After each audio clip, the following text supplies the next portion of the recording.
我跟大家讲，网络上很多的养生文章，一上来就写得像武侠小说，什么跪3天3夜，药王一出手，3碗水煮成1碗，喝了就重回18岁啊。这种写法很会抓人，可是医学上不讲奇迹，讲原理，讲辩证，讲能做什么，不能做什么。比如说我们今天要讲的漏尿、尿频、膀胱松、盆底松，这些问题就牵扯到结构、肌肉、神经，还有体质虚实，绝不是喝1碗汤就能把年龄倒带。我今天讲孙思邈的故事给大家听听，你肯定多少能听懂一些。贞观9年，那年的秋天，终南山上的雾浓得像一锅熬化了的白粥。一个衣衫褴褛的老妇人跪在山道的青石板上，已经整整3天了。她的膝盖磨破了皮，血渗进石缝里，合着露水，染出一小片暗红。求药王救命！求药王救命！她的声音已经哑了，像一把生锈的锯子拉过枯木。山上的药童探出头来，皱着眉往下看了一眼，又缩回去了。这样的场景他见得太多了。自从师父孙思邈的名号传遍关中，每天上山求医的人能从山脚排到山腰。可师父有规矩，不是不救，是要看缘分，更准确的说是要看病。孙思邈这人有个怪脾气，寻常的头疼脑热，他让药童开了方子打发走。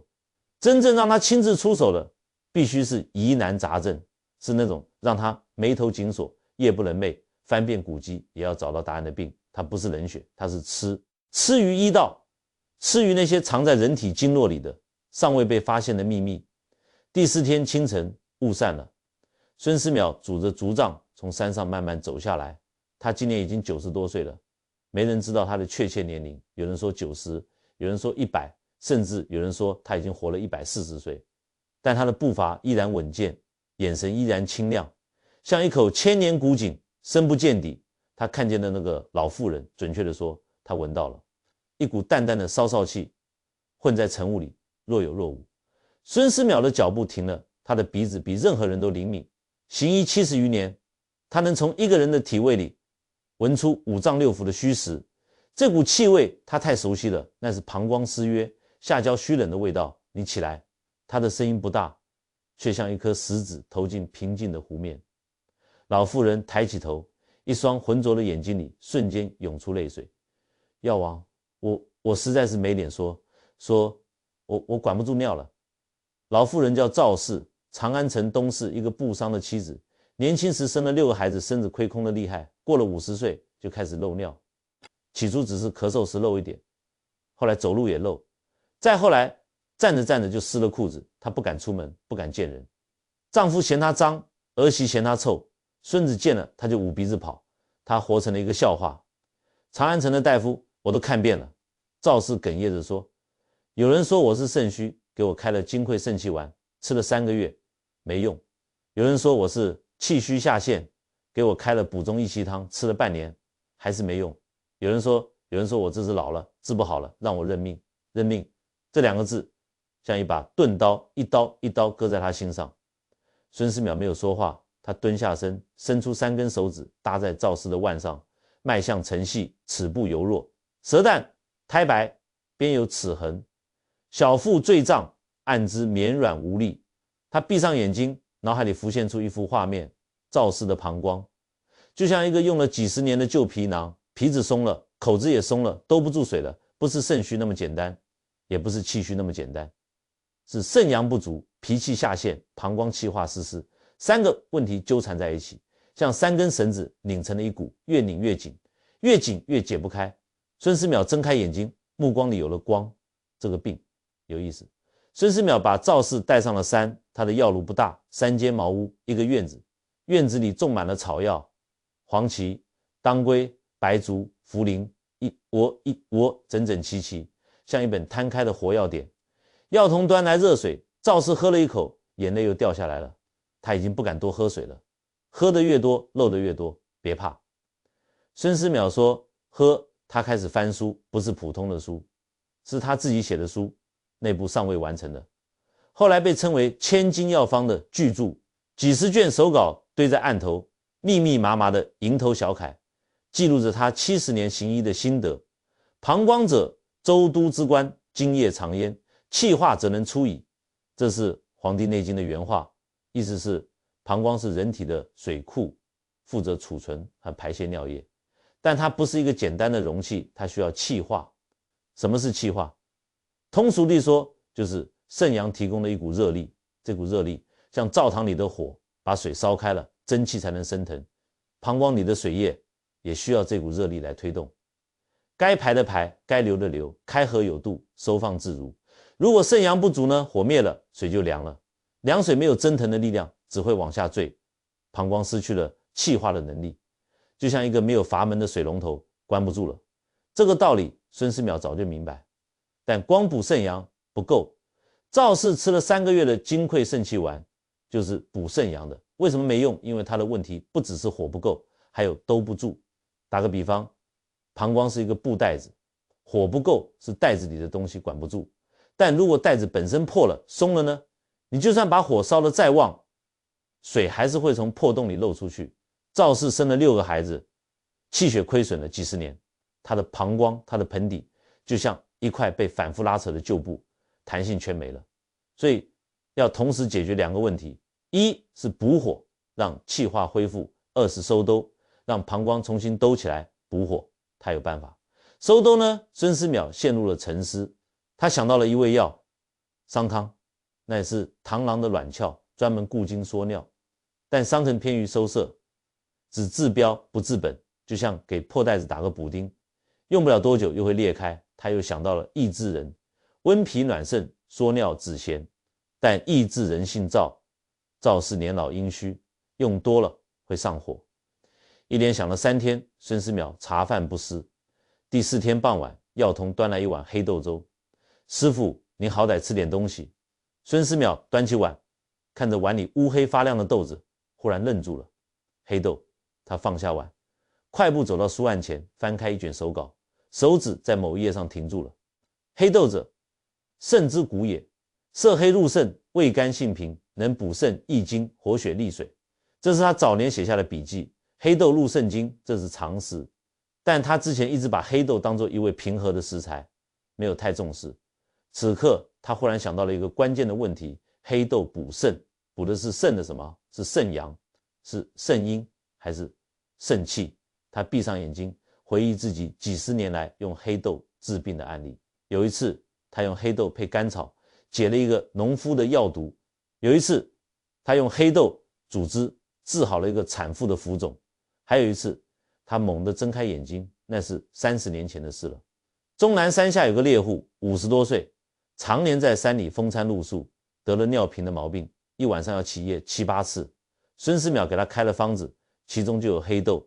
那个猎户吃了1个月，尿频的毛病竟然好了大半。当时孙思邈没有声响，只当是方子里其他药物的功劳。但现在他重新审视这个案例，忽然意识到黑豆补的不仅仅是肾阴或肾阳，而是肾气。肾气是肾阴和肾阳的综合体现，肾气足了，膀胱的气化功能就能恢复，肾气足了，下焦的兜底能力就能增强。这就像给一个漏气的气球重新充气，气球本身没有破，只是气不够了，瘪了，所以兜不住东西。把气充足了，气球自然就鼓起来了，什么都能兜住。黑豆就是那个充气筒。但光靠黑豆还不够，黑豆性平，力量太温和了，就像一个老好人，什么都能干一点，但什么都干不到极致。他需要一个搭档，一个能把他的力量激发出来、放大出来的搭档。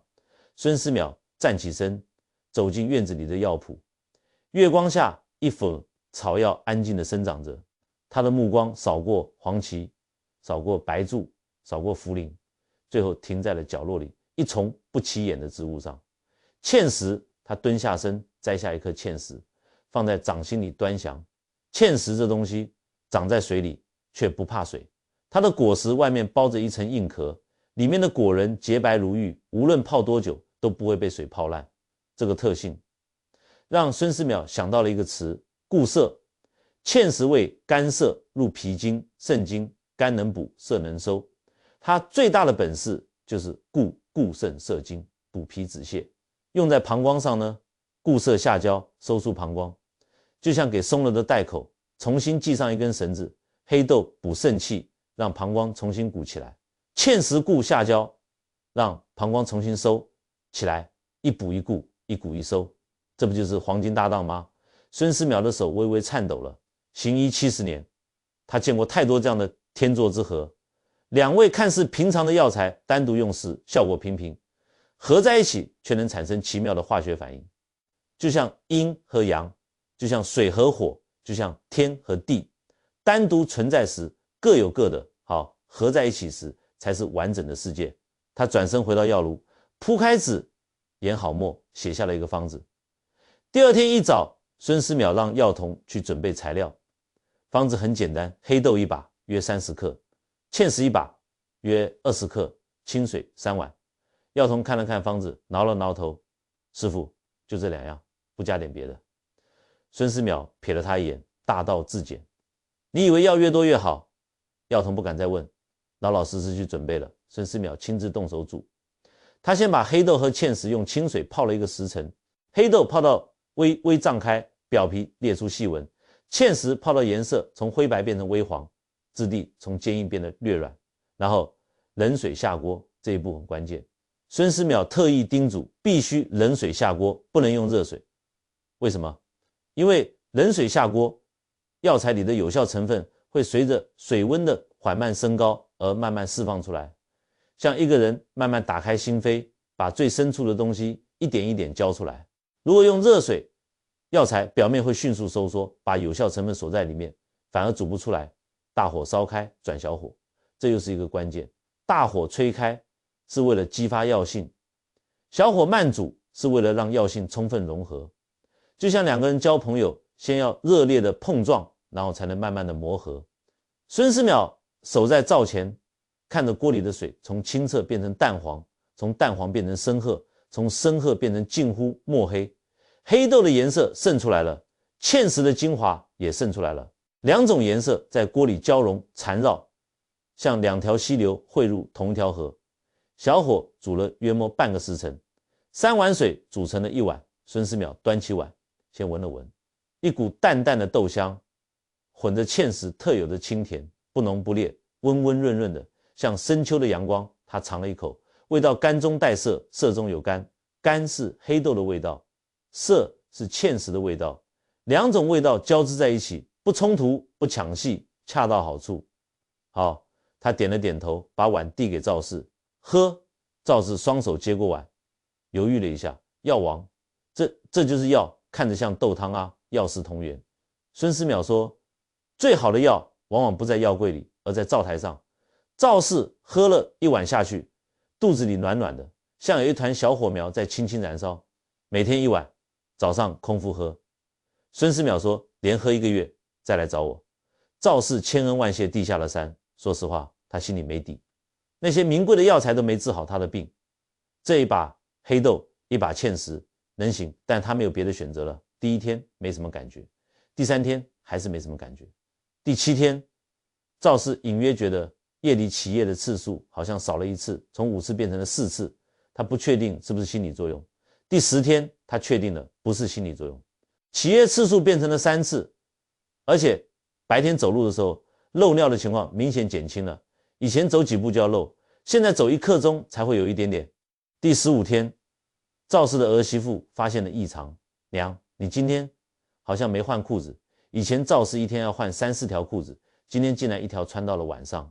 赵氏愣了一下，低头看了看自己的裤子，干的，他的眼泪一下子涌了出来。第20天，起夜次数减到了1次，白天几乎不漏了。赵氏开始敢出门了，去东市买菜，和邻居聊天，像一个正常人一样生活。第30天，赵氏再次上了终南山。这一次他不是跪着上来的，是走着上来的，步伐轻快，腰板挺直，脸上的气色也好了许多，不再是那种灰败的蜡黄，而是透出一点淡淡的红润。孙思邈重新给他把了脉，脉象比1个月前有力多了，齿部不再沉弱，而是沉稳有根，舌头的齿痕也浅了，苔薄白，不再是那种水汪汪的样子。怎么样？孙思邈问。赵氏扑通一声跪下了，药王，我晚上只起1次夜了，白天也不漏了，我又能出门了。他哭得像个孩子。孙思邈扶他起来，脸上没有太多表情，只是微微点了点头。但药童看见了，师傅的眼角有一丝不易察觉的笑意，那是一个医者最大的满足，不是治好了一个病，而是救回了一个人的尊严。当天晚上，孙思邈在油灯下把这个案例详详细细地记录了下来。他写了黑豆与芡实的配伍原理，写了煮制的方法和火候，写了服用的时间和剂量，写了赵氏的病情变化。然后他在这一页的末尾写下了一句话：肾气足则膀胱约，膀胱约则水道利。黑豆益肾气，芡实固下焦，二者相合。如所之有药，门之有案，开合有度，收放自如。这段话后来被收录进了《千金药方》。1000多年后，无数人翻开这本书，看到这段话，恍然大悟，原来治病的秘密有时候就藏在最朴素的食材里。赵氏的事很快在长安城传开了，一传十，十传百，百传千，越来越多的人开始用黑豆配芡实煮水喝，有尿频的老人，有产后漏尿的妇人，有久坐不动膀胱无力的书生，甚至有几个武将常年骑马征战，颠簸伤了下焦，也来试这个方子。效果因人而异，但大多数人都有不同程度的改善。有人喝了半个月，夜尿从6次减到2次，有人喝了1个月，咳嗽时不再漏尿了，有人喝了2个月，小腹不再坠胀了，走路都轻快了许多。消息传到了太医署，太医署的几位御医坐不住了，他们是朝廷的医官，代表着大唐医学的最高水平。一个民间的老大夫用2味最普通的食材就治好了他们治不好的病，这不是打他们的脸吗？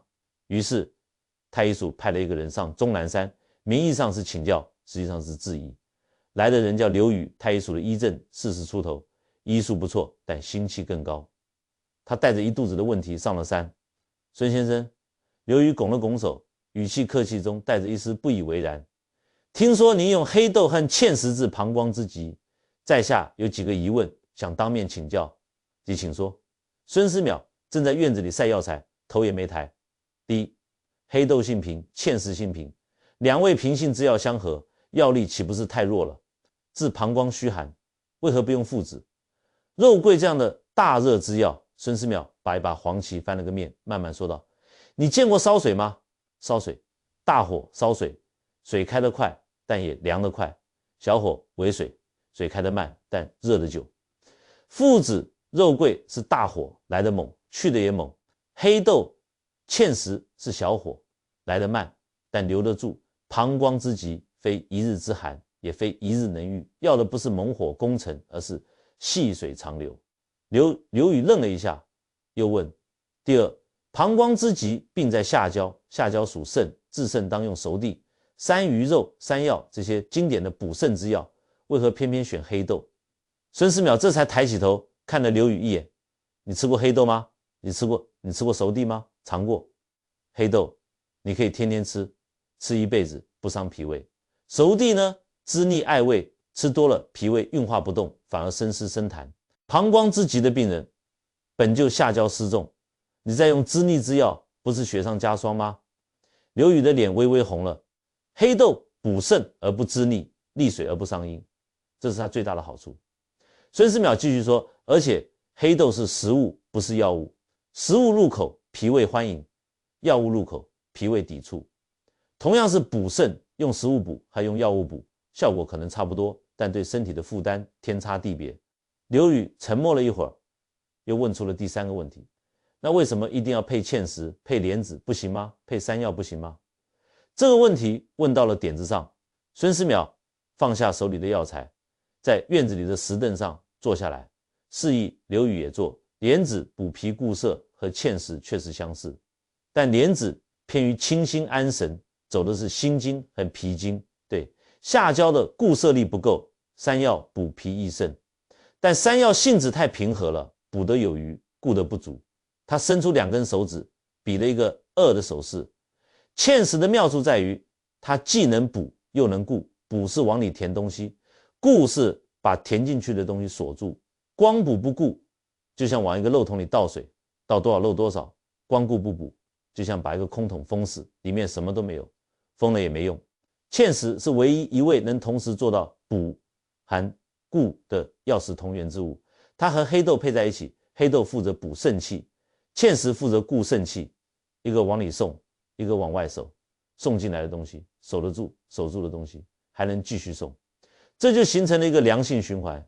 刘宇听完久久没有说话，最后他站起身，整了整衣冠，对孙思邈深深一揖：“先生之学，语不及万一，今日受教了。”孙思邈摆了摆手：“不是我的学问大，是老天爷把答案藏在了最不起眼的地方。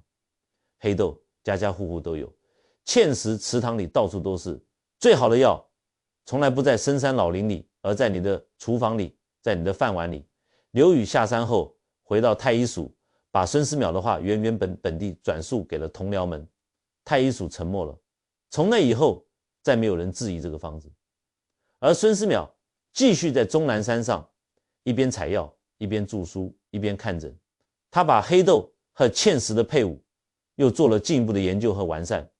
他发现如果在煮的时候加入少许粗盐，不是调味，而是引精，效果会更好。因为咸味入肾，少许盐能把黑豆和芡实的药力更精准地引导到肾经和膀胱经。他还发现煮好的黑豆和芡实不要扔掉，可以一起吃掉，因为煮水只能提取出一部分有效成分，还有很多营养留在豆子和芡实里，吃掉它们等于把药效吃干榨尽。这些细节他都一记录在了《千金药方》里。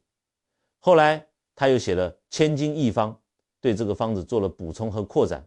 他提出，如果膀胱虚寒特别严重的人，可以在黑豆含芡实的基础上再加一小把枸杞，枸杞温而不燥，能助肾阳而不伤肾阴，含黑豆芡实形成铁三角，效果更上一层楼。